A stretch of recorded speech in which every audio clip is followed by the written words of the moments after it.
ถั่วนะคะอันนี้เป็นถั่วลันเตาแช่แข็งนะคะใส่น้ำซุปนะคะที่ทำเอาไว้ลงไป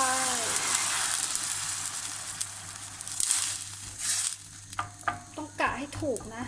ไม่งั้นเดี๋ยวมันเหลวไปนะคะต้มแค่เดือดนะคะเมนูนี้พอเดือดแล้วปิดแก๊สเลย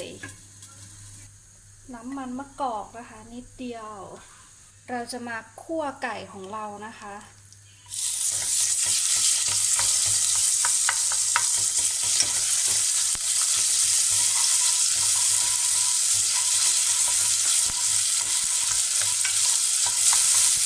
ปรุงรสด้วยเกลือนะคะ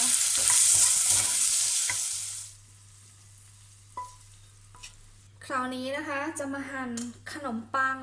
ใช้ขนมปังแบบไหนก็ได้นะกุ๊กไก่ใช้ขนมปังซีเรียลนะคะไร้ขอบ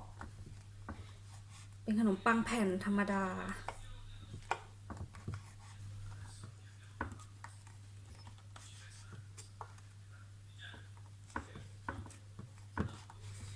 หม้อใบเดิมนะคะไม่ต้องล้างนะ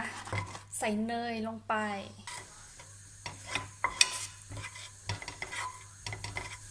พอเนยละลายแล้วนะคะใส่ขนมปังลงไป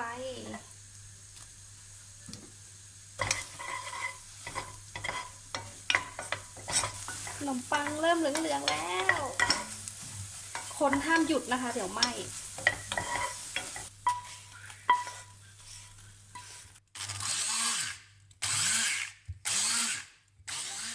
ได้แล้วนะคะ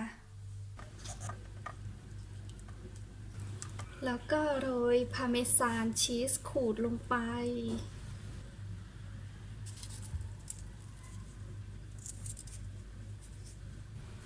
เว้ยเว้ยโรยลง